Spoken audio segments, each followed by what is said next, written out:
আসসালামু আলাইকুম ভিউয়ার্স, আশা করি সবাই ভালো আছেন। তো আমি আমার পালসার NS 160 বাইকের স্টক টায়ার দিয়ে 39,000 কিলোমিটার রাইড করার পর আমি এখন বাইকের টায়ারটা চেঞ্জ করতেছি।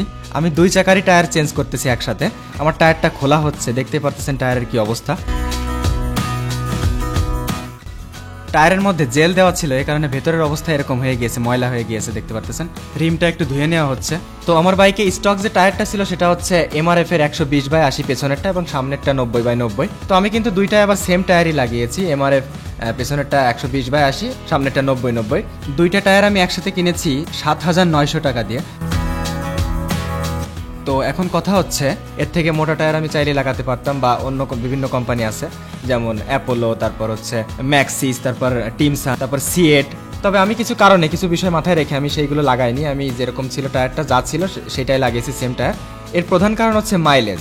পেছনেরটা আমি কিন্তু 120-এর জায়গায় চাইলে 140ও লাগাতে পারতাম, ঠিক আছে। কিন্তু এখানে লাগালে আসলে রিম যেহেতু চিকুন, সেহেতু আসলে 140 লাগালে আসলে তেমন অতটা লাভও নেই, বা ওরকম মোটা দেখাও যাবে না। তবে ব্রেকিং এর ক্ষেত্রে একটু ইমপ্রুভ হবে, মানে ব্রেকিংটা আগে থেকে একটু ভালো পাবেন মোটা লাগালে আর কি। তবে সেই ক্ষেত্রে আমি যদি মোটা টায়ার লাগাতাম তাহলে কিন্তু আমার অবশ্যই মাইলেজের উপর একটু হলেও প্রভাব পড়তো। তো আমি আসলে চাই না যে টায়ারের কারণে কোনো প্রকার মাইলেজের উপর প্রভাব পড়ুক। আর অন্যান্য বিভিন্ন আরো MRF থেকে ভালো ভালো কোম্পানি আছে যেগুলো টায়ার লাগালে কিন্তু MRF থেকে বেশি টেকসই হতো। তো আমি আসলে মাগুরাতে, যেখানে আমার বাসা আমি থাকি, তো এইখানে আসলে মাগুরাতে অন্যান্য কোম্পানি তেমন আমি টায়ার পাইনি। তো আমি যদি যশোরে যেতাম বা ঢাকাতে যেতাম, সেক্ষেত্রে আমি সেই টায়ারগুলো পেতাম।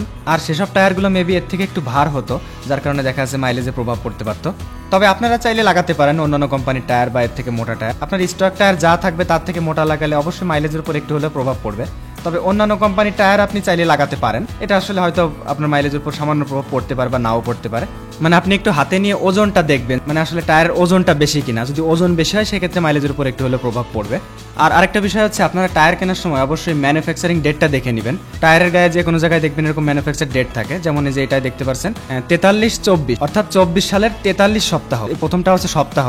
তো সাধারণত মেয়াদটা 5 বছর পর্যন্ত ধরা হয় আর কি, আমার জানা মতে। তো এখানে আপনারা এটা দেখে নেবেন, যদি বেশি আগের হয় এটা দেখবেন, তাহলে সেই টায়ারটা আপনারা নেবেন না। তো পেছনের টায়ারটা রিমের সাথে লাগিয়ে হাওয়া দেওয়ার পরে এখন এটা বাইকে লাগানো হচ্ছে। এবার সামনের চাকাটা খোলা হচ্ছে, এটা টায়ার চেঞ্জ করা হবে।